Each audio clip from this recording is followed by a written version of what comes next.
Ok, ok. Bom dia a todos vocês. É um prazer estar com vocês nessa manhã de sábado. E eu estava ali do lado da minha esposa, minha família está ali agora, dá um ok assim, Nery e as meninas, Ângela, Sofia. E eu estava do lado delas ali agora e dizia agradecer ao coral, viu? Eu sei que por trás de cada música cantada existe transpiração, existe ensaio, existe dedicação. E eles cantaram bem, concordam? Concordam com a gente? Concordam? Cantaram muito bem, que Deus os abençoe nesse ministério, tá bom? Gente, eu quero convidá-los agora para abrir suas Bíblias em um livraço, tá? Em um livraço. Eu quero dizer que quando você entende esse livro, a mensagem desse livro, você tem uma experiência cristã. Você nunca tem uma experiência cristã mais ou menos, não. Eu garanto para você. Você tem uma experiência com Cristo extremamente poderosa. E você diz assim, pastor, e que livro é esse? Esse é o livro de Romanos. E nós vamos meditar nele agora, no capítulo número 8. Livro de Romanos, capítulo número 8, para nossa reflexão. Ok? Romanos, capítulo número 8. Se puder colocar a projeção, por favor. Romanos 8. Bem, o que é que nós vamos encontrar aqui? Para que você entenda bem o que está em Romanos 8, você precisa entender um pouquinho no que está nos últimos versos do capítulo número 7 de Romanos, tá bom? Então, assim, o que é que a gente vai fazer aqui agora? Embora o texto principal seja Romanos, número 15, diz assim, porque nem mesmo compreendo o meu próprio modo de agir, pois não faço o que prefiro, e sim o que detesto. Ora, se faço o que eu não quero, consinto na lei que é boa. Verso 17. Neste caso, quem faz isso não sou eu. E olha o que Paulo vai repetir aqui pelo menos 3 vezes. Mas o pecado que habita em mim. Verso 18. Porque eu sei que nem em mim mesmo, na minha carne, não habita mal nenhum, bem nenhum. 2 vezes, Joel. Pois o querer, o bem, está em mim, não, porém, o efetuá-lo. Verso 19, porque não faço o que prefiro, mas o mal que eu não quero, esse faço. Mas eu faço o que eu não quero, já não sou eu quem o faz, e sim o pecado que habita em mim. Então, notem vocês, em primeiro lugar, que em Romanos capítulo número 7, aqui você vai encontrar um homem desesperado, um homem angustiado, um homem com lutas. E você pode até dizer o seguinte, peraí, quem que escreveu Romanos? Nada mais, nada menos do que o maior evangelista, o mais profundo teólogo, o maior plantador de igreja e um dos homens mais consagrados que você pode ver no Novo Testamento. Seu autor é Paulo. E o que esse homem está dizendo? Esse homem está dizendo que por baixo das suas vestes, por baixo da sua pele, ele tem lutas. E lutas pesadas. Lutas que parecem ser quase que desleais. E ele explica a razão dessas lutas. Ele diz o seguinte, eu quero fazer o bem e não consigo. Eu quero fazer o bem e não consigo. Eu quero ser um bom pai, mas eu não consigo às vezes. Eu quero ser um bom marido e às vezes eu não consigo me manter fiel à minha esposa. Às vezes eu quero ser um filho obediente, mas eu não consigo fazer isso o tempo todo com os meus pais. Eu queria ser puro, eu queria ser o tempo todo honesto, eu gostaria de ser o tempo todo verdadeiro, mas há algo dentro de mim que me impede de viver isso. E aqui vem uma coisa. Se você não entender Romanos 7, do versículo número 15 até o versículo número 24, você não vai viver uma vida cristã muito feliz. Aqui vem uma coisa. No dia que você entregou sua vida a Deus, você nasceu de novo. Você se tornou uma nova criatura. É o que diz Paulo também em 1 Coríntios, capítulo número 5, verso 17. Mas só que existe uma coisa.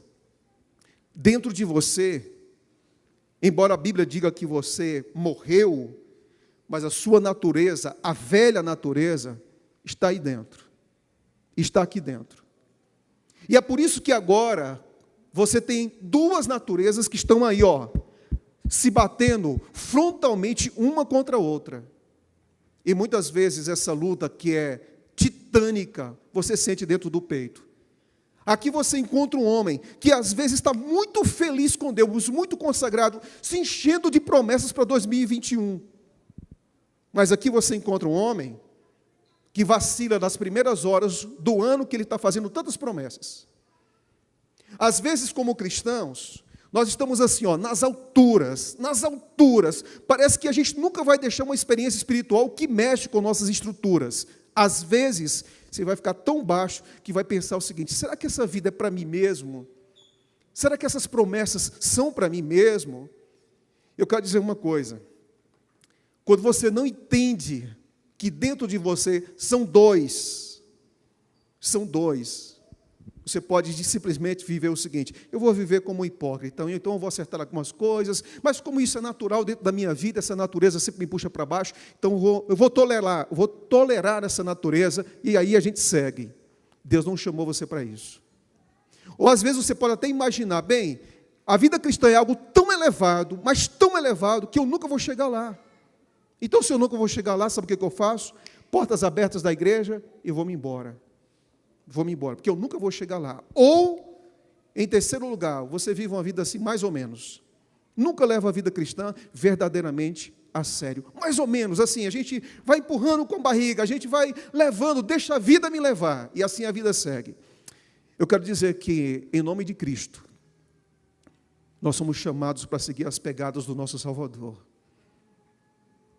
E é possível ter uma vida cristã feliz, poderosa, ainda que essa natureza esteja atuando poderosamente dentro de você.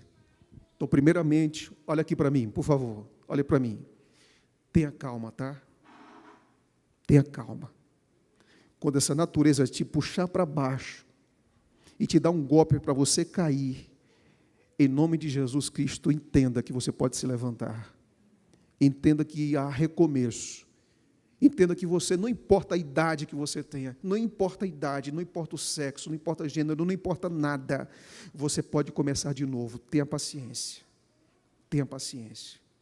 Só para vocês terem uma ideia, como isso é tão sério, Paulo chega ao ponto de gritar assim: desesperado, homem que sou, quem me livrará do corpo desta morte? Quem me livrará de mim mesmo? Você sabe como é que termina Romanos, capítulo 7? Com uma pergunta, aliás, com uma declaração. Versículo 28, 25. Graças a Deus. Ele faz a pergunta no versículo 24. Quem me livrará do corpo dessa morte? E aqui vem uma coisa. Se você quer ter respostas corretas, faça a pergunta certa. Paulo aqui não está perguntando o que me livrará do corpo dessa morte. Paulo aqui está dizendo quem. Então isso quer dizer que a luta que você tem dentro de você, você não vai estar livre por aquilo que você vai fazer. Você vai estar livre por aquilo que Cristo vai fazer em você. É Cristo. Sempre foi e sempre será Cristo. Aí agora é o seguinte, verso 25. Graças, porém, a Deus, que por meio de Jesus Cristo, de maneira que eu, de mim mesmo, com a mente sou escravo do pecado, mas segundo a carne da lei do pecado, Paulo aqui termina dizendo, graças, porém, a Jesus Cristo. Então, existe solução para a gente, e a solução está em Jesus Cristo. Vamos pensar aqui agora um pouquinho juntos, como é que começa Romanos capítulo número 8? Vamos lá, como é que começa Romanos? Agora, pois, já nenhuma condenação há para quem? Para quem está em Cristo Jesus, nosso Senhor. Epa, então escuta uma coisa. Nenhuma condenação há. Como é que termina Romanos capítulo número 7? Com o homem se sentindo condenado por sua própria natureza.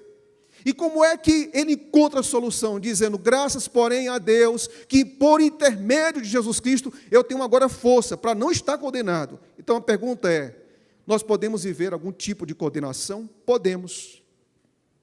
Você já viu aquela frase? O teu passado te condena? Às vezes a gente se olha para trás e a gente está aqui hoje, sentado nos bancos dessa igreja, e olha para frente e diz o seguinte: será que eu mereço estar aqui? Será que eu mereço viver isso aqui? A graça, a promessa de Deus em nossa vida é maior do que o nosso passado. É muito maior do que o nosso passado. Primeira coisa, não importa que tipo de vida a gente viveu, quem está em Cristo, nenhuma condenação há, nem do nosso passado. Pastor, mas às vezes ele martela assim, ó. Ele martela, mas não há condenação, nenhuma. Nenhuma. Mas e se a minha mente me acusar? Se minha consciência me acusar, mesmo estando em Cristo? A Bíblia diz que Deus é maior do que nosso próprio coração e a nossa própria consciência. Descansa nele. Nenhuma condenação há para os que estão em Cristo Jesus. Descansa nele. O que a gente pode entender nisso? Que está em Cristo nos livra de toda e qualquer acusação que existe em nosso passado, em nossa consciência e também em nossa natureza. E é por isso que a gente deve viver assim. Agora, tome sua Bíblia e vamos ver o que esse capítulo nos ensina. O capítulo número 8, de Romanos, se você quer saber qual é a obra do Espírito Santo, você tem que ir para esse capítulo. Em nenhum livro da Bíblia você vai encontrar o Espírito Santo de forma tão clara como esse capítulo. Em nenhum livro da Bíblia, pastor, em nenhum. Em nenhum capítulo da Bíblia você vai ver o Espírito Santo agindo mais do que nesse capítulo. Pergunta, sabe quantas vezes o Espírito Santo aparece aqui? 19 vezes. 19 vezes. E por falar sobre o Espírito Santo, nós estamos aqui hoje graças à obra dele. A obra dele. A ação dele.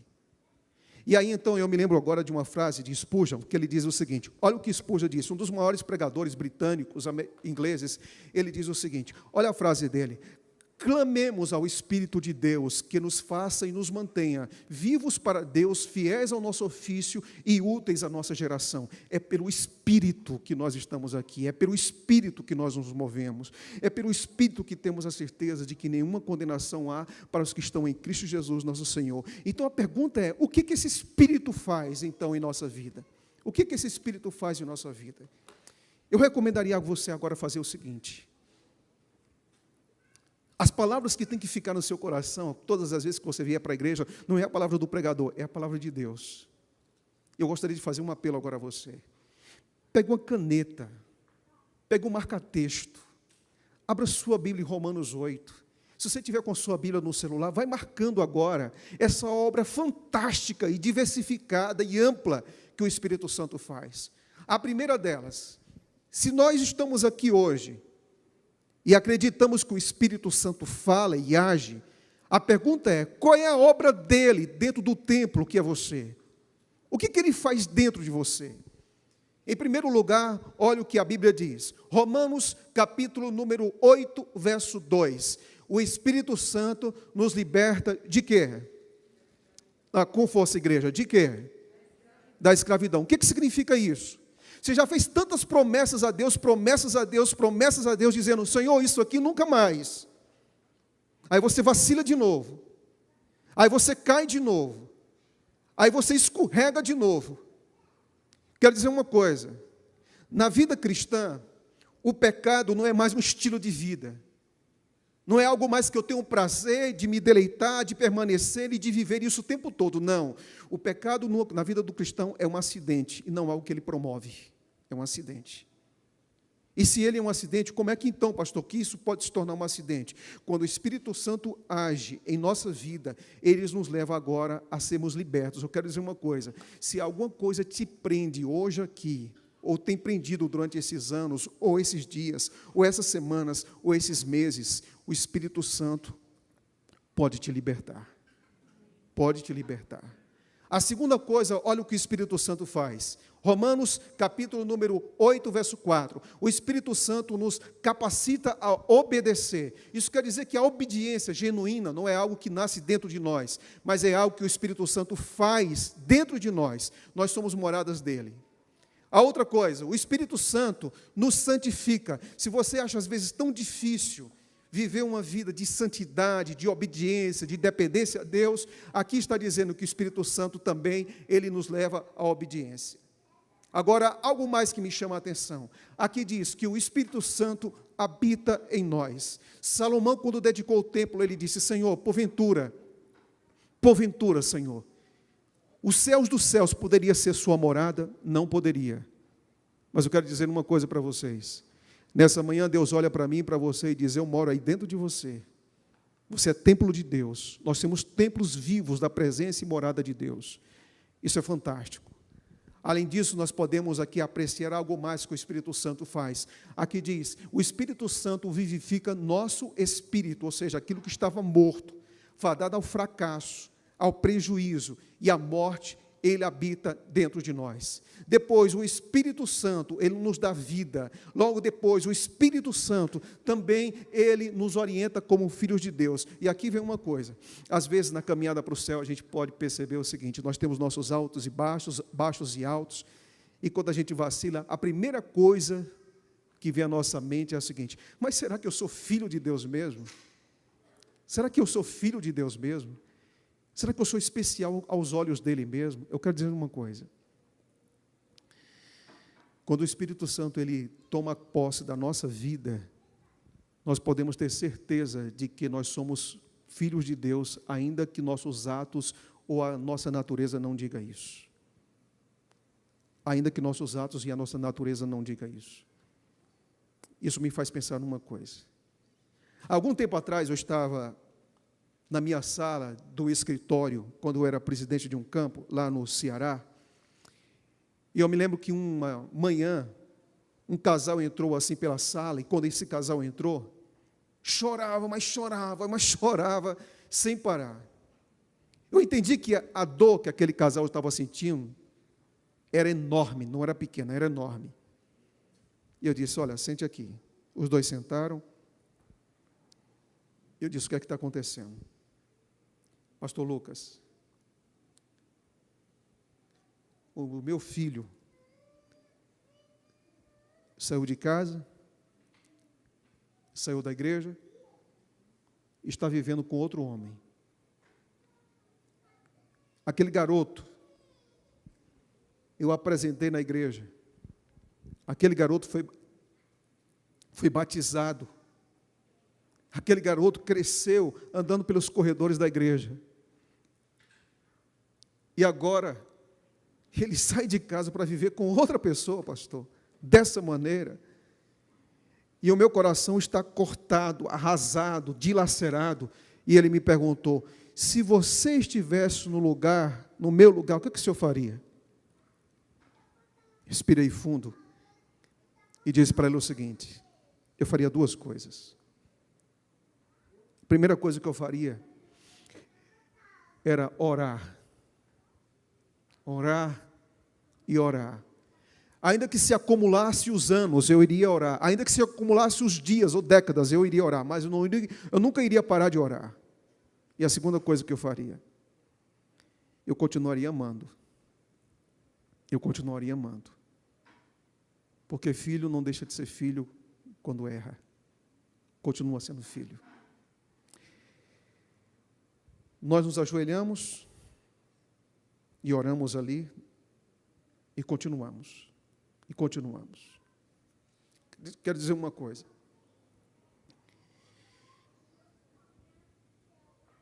Você pode ouvir qualquer voz. Qualquer voz. Quando você não vive à altura da profissão da sua fé, você pode ouvir qualquer voz dizendo o seguinte: você não merece mais nada.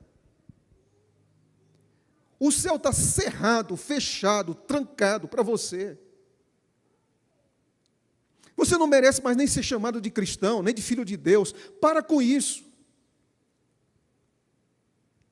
Mas eu quero dizer que há uma voz muito mais alta do que essa, que é a voz de Deus, do Espírito de Deus, que diz para mim e para você: você continua sendo filho.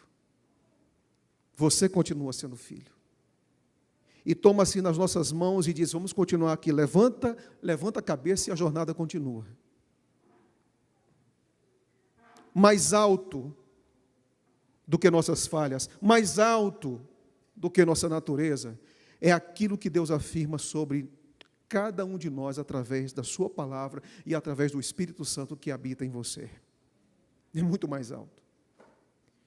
Alguns meses depois, eu me lembro que eu estava num evento e eu vi assim algumas pessoas vindo na minha direção, era aquele mesmo casal, 7 meses depois. E 7 meses depois eles disseram: Pastor Lucas, nós estamos aqui extremamente felizes. Eu disse: o que aconteceu? O que aconteceu? Nosso filho voltou para casa. Nosso filho voltou para Cristo.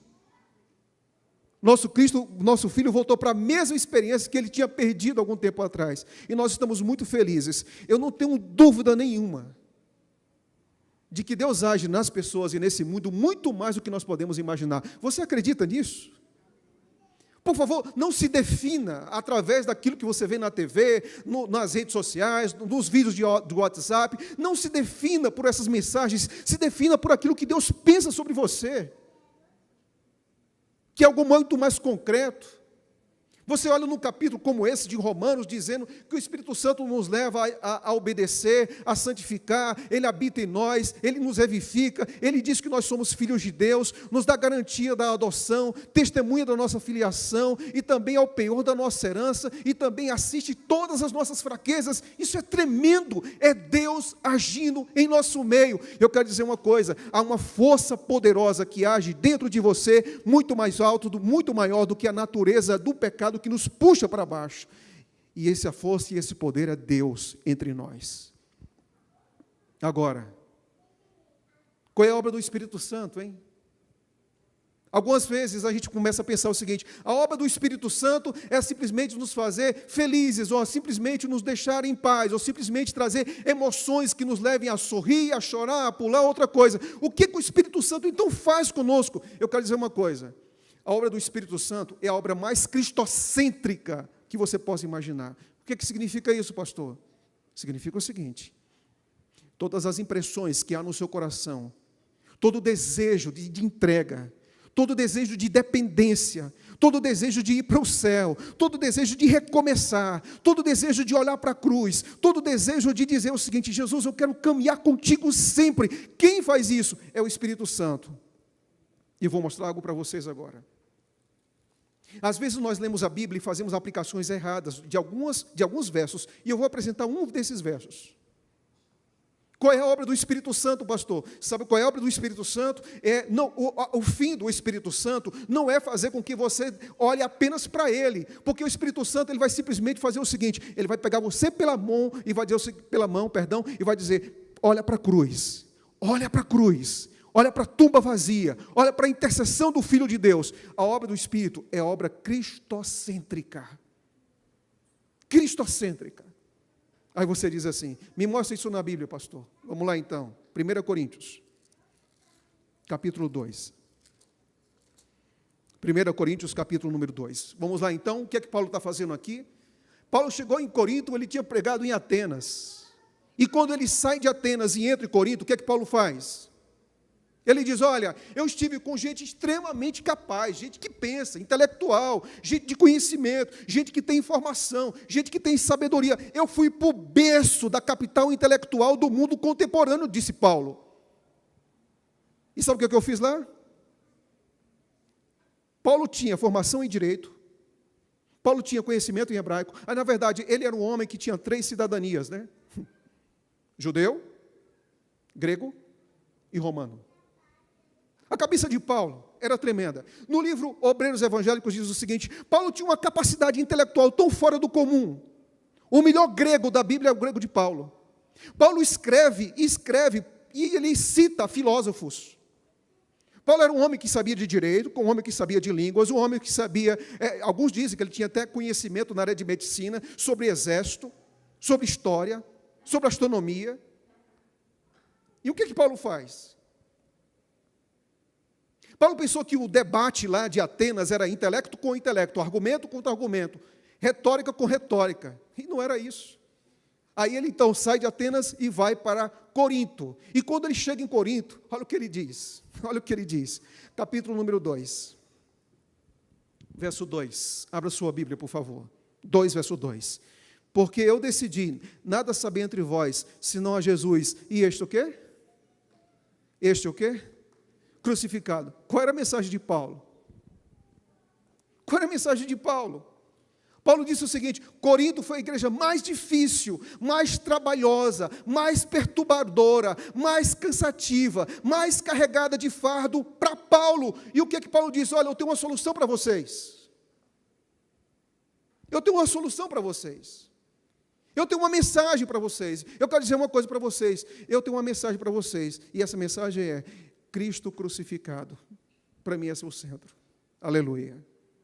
Paulo está dizendo: eu só tenho uma mensagem para vocês: Cristo crucificado. Parece que Paulo, ele despertou, sabendo o seguinte: o que esse povo precisa? Filosofia, intelecto, argumento, línguas, histórias? Não. O que esse povo precisa? Da cruz. A minha mensagem, o centro é a cruz. Aí ele diz, sabe o quê? Que se as pessoas tivessem entendido o que aconteceu com Cristo, quando ele veio aqui, não teriam crucificado a Cristo. E ele começa a falar de sabedoria, ele usa o termo sabedoria, sabedoria, sabedoria, sabedoria. E o que significa essa sabedoria de Paulo? A cruz de Cristo. Sabedoria é sinônimo de cruz, é o plano da redenção. E olha o que Paulo vai dizer: se preparem, senhoras e senhores, porque aquele verso que talvez você tenha lido tantas vezes, nem olhos viu, nem ouvidos ouviram, nem jamais penetrou em coração humano, não está falando do céu, não tem nada a ver com o céu. O texto não fala do céu. O texto fala de quê, pastor? Nós vamos ver agora. Capítulo 2, verso 6. Entretanto, expomos sabedoria, ele está falando do plano da redenção, entre os experimentados, não porém a sabedoria deste século, nem dos poderosos desta época, que se reduzem a nada, mas falamos a sabedoria de Deus em mistério, outrora oculto, um mistério que estava oculto, mas que se revelou. Mas Deus preparou desde o princípio da eternidade, a eternidade para a nossa glória. Verso 8. Sabedoria esta que nenhum dos poderosos deste século conheceu, porque se tivesse conhecido, jamais teriam crucificado o Senhor da glória. Agora note o verso de número 9. Nem olhos viram, nem ouvidos ouviram, nem jamais penetrou em coração humano o que Deus tem preparado para aqueles que o amam. Uau! Isso aqui ele está falando do futuro? Não. Ele está falando de quê? Do passado, e não do futuro. E o que diz o versículo número 10? Mas Deus revelou. O que Deus revelou? O plano da salvação, a sabedoria de Deus, a cruz de Cristo, o Espírito que a todas as coisas prescruta, até mesmo as profundezas de Deus. Então notem vocês, o que Romanos 1 Coríntios 2, verso 9 está falando? Está falando do futuro? Não.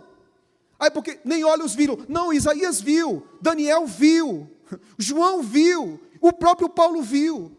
Nem olhos ouviram, nem ouvidos ouviram, nem jamais penetrou em coração humano o que Deus tem preparado para aqueles que o amam. O que Deus tem preparado para aqueles que o amam? É isso aqui, amigos, olha.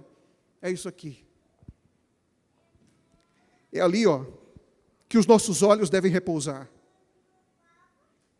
1 Coríntios 2 está dizendo que o Espírito Santo nos faz olhar para trás. Para trás.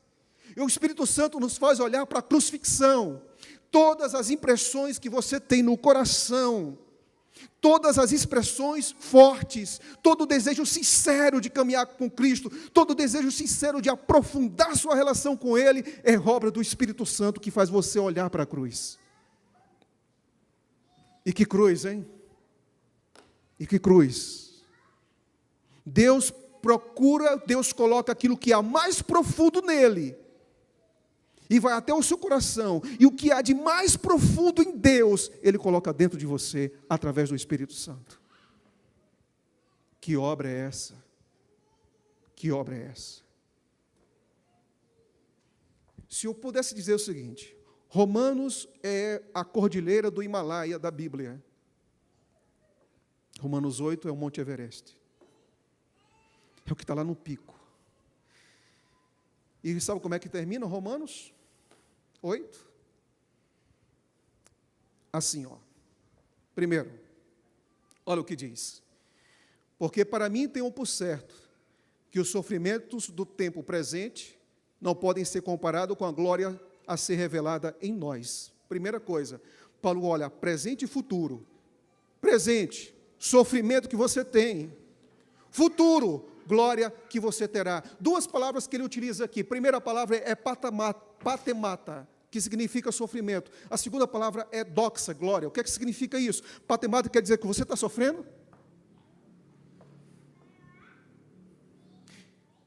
A vida está difícil em 2020. Pode piorar em 2021. Tem gente que perdeu o emprego. Tem gente que perdeu o casamento. Tem pais que não vão matricular mais seus filhos nas mesmas escolas porque não tem condição de pagar. Tem pessoas que teve Covid e estão com sequelas que nunca vão mais se recuperar. Teve problemas econômicos, problemas de relacionamentos, problemas de vida. Tem alguns lugares do mundo que as pessoas estão deprimidas sem nem ter a doença. E tem lugares que as pessoas se deprimiram depois que tiveram a doença. Jovens, médicos, cheios de vida, gente nova, sem nenhuma comorbidade, pegou a doença e morreu.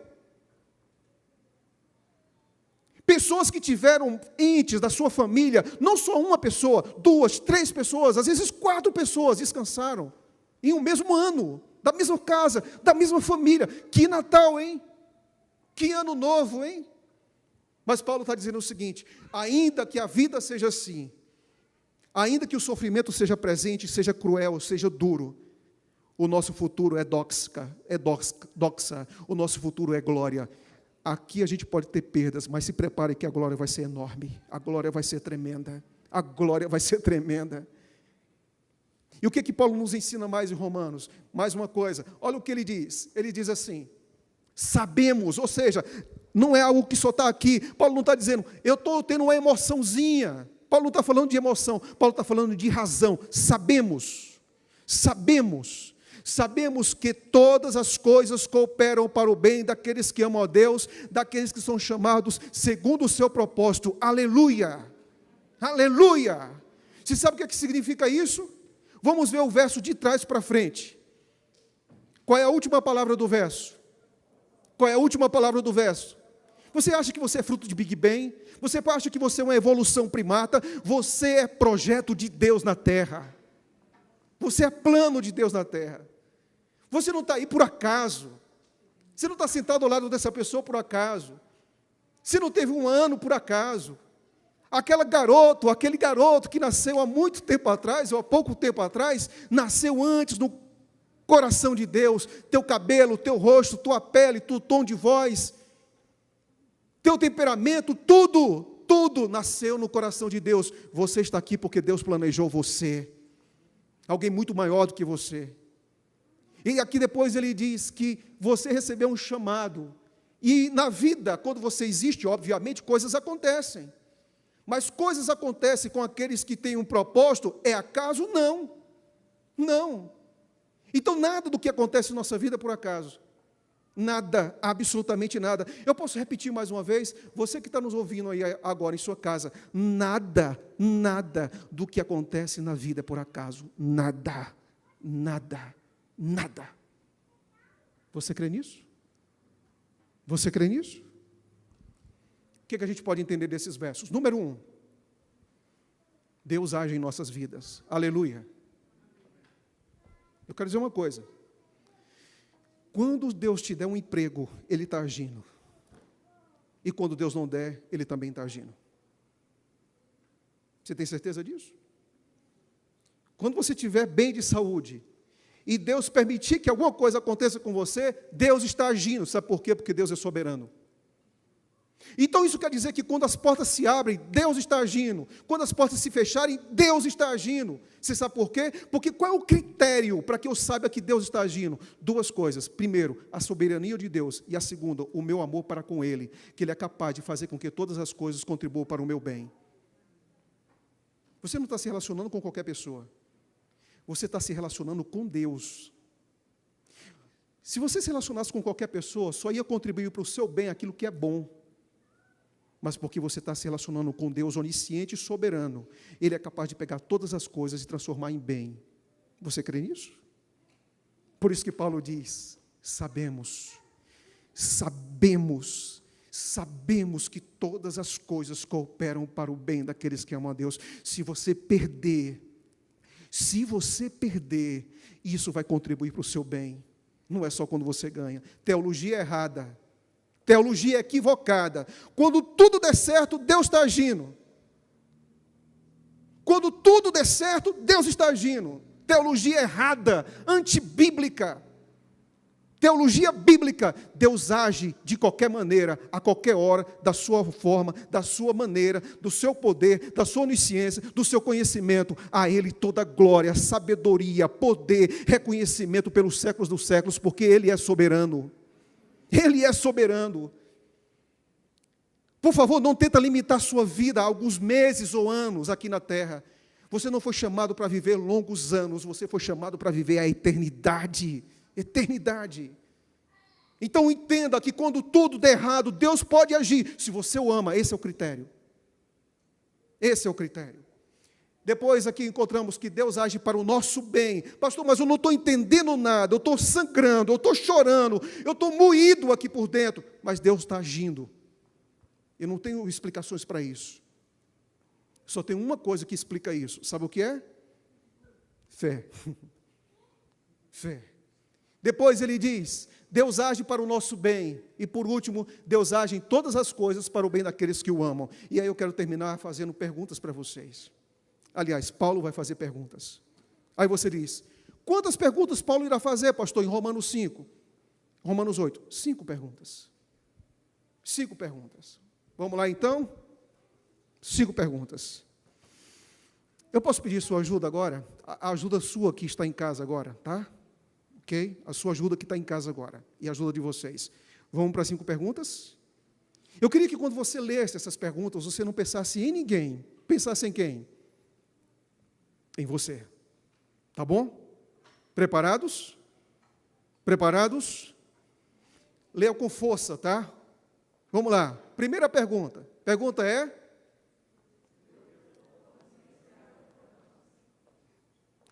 Não sei o volume, a largura, a altura do que você está enfrentando quando cruzou as portas dessa igreja hoje. Só quero dizer uma coisa, Deus é maior. Deus é maior. Deus é muito maior. Deus não é nem proporcional ao que você está passando. É desproporcional, não se dá para comparar. Deus é muito maior, mas muito maior. Deus, se Deus é por nós, quem será contra nós? O que pode se levantar contra você? O que pode roubar a tua paz?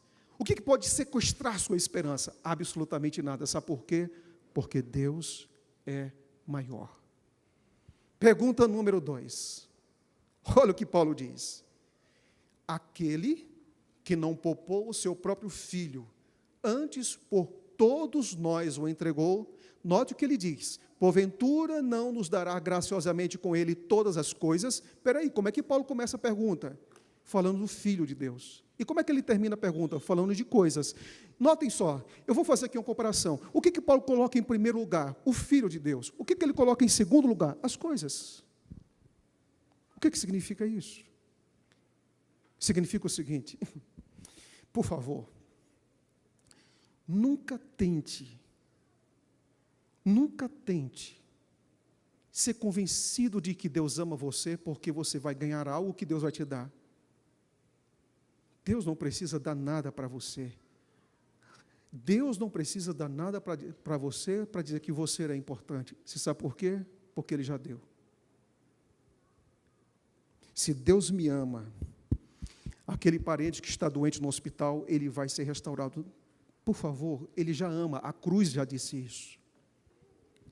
Não é o que eu ganho, é o que eu ganharei, é o que eu já ganhei. É olhar não pelo para-brisa, é olhar pelo retrovisor, é olhar para trás. Se você deixar de olhar para a cruz, você vai colocar o seu coração em qualquer outra coisa. E por favor, não coloque. O seu coração precisa estar na cruz, no Cristo crucificado.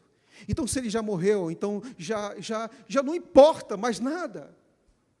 Não importa se eu estou bem ou não, não importa se eu vou casar ou não, não importa se eu vou ter emprego ou não, porque Ele já deu garantia. É como se Paulo dissesse o seguinte: existe algum bem mais precioso do que esse? Não há. Então, se não há, então vamos assim caminhar com essa certeza. A terceira pergunta de Paulo é essa aqui. Olha o que ele diz: quem tentará acusação contra os eleitos de Deus? Paulo diz que nenhuma condenação há. A acusação é para quê? Para condenar. E Paulo está dizendo o seguinte: não há condenação. Eu quero dizer uma coisa: nem a sua consciência, nem a sua natureza, nem o passado, nem um batalhão do exército inimigo pode se levantar contra você se você está em Jesus Cristo, porque nenhuma condenação há para os que estão em Cristo Jesus, nosso Senhor. E tem mais perguntas? Tem mais perguntas? Tem sim. A próxima pergunta é: quem os condenará? Ninguém vai condenar. E por último, Paulo diz: quem nos separará do amor de Deus que está em Cristo Jesus, nosso Senhor? Absolutamente nada. O alicerce, a liga, a corda da nossa relação com Deus é o amor dele para conosco. Eu quero concluir falando de dor e de esperança. Falando de quê, pastor? Dor e falando de esperança. Dor e esperança. Quer dizer uma coisa: quando essas 5 perguntas estão escritas dentro do coração, você não tem ideia do que isso pode acontecer. Como é que eu enxergo a vida? Quando é que eu enxergo a vida de que nenhuma condenação há para os que estão em Cristo Jesus, nosso Senhor? Como é que eu enxergo a vida de que nada poderá nos separar do amor de Deus que está em Cristo Jesus, nosso Senhor? Como é que eu enxergo a vida? Como é que alguém que sabe que tudo coopera para o bem enxerga a vida? Dessa maneira que eu vou contar aqui agora. Essa imagem que vocês estão vendo aí agora na tela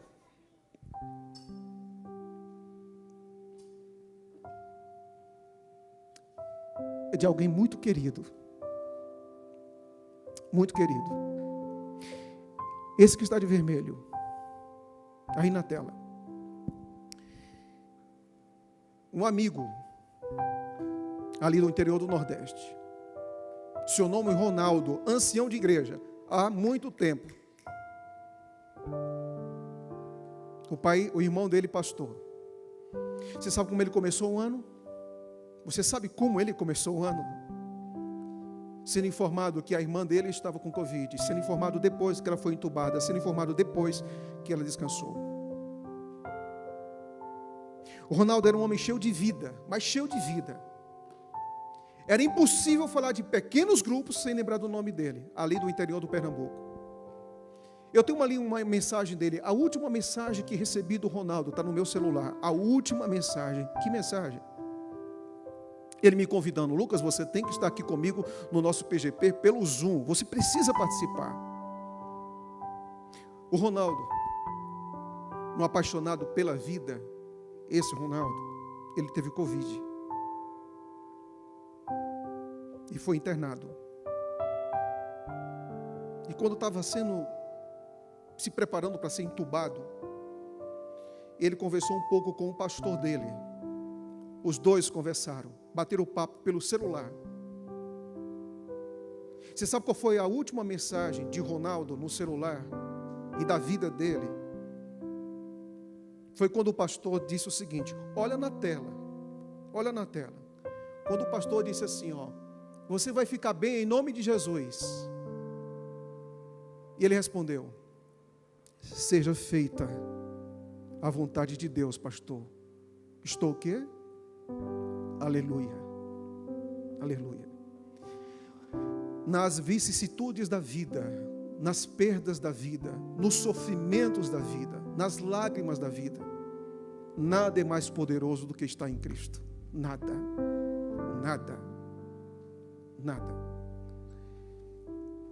Eu não sei como será aí os primeiros meses, ou serão os primeiros meses de 2021, mas em nome de Cristo, esteja nele, tá? Esteja nele. Não viva uma vida relativa.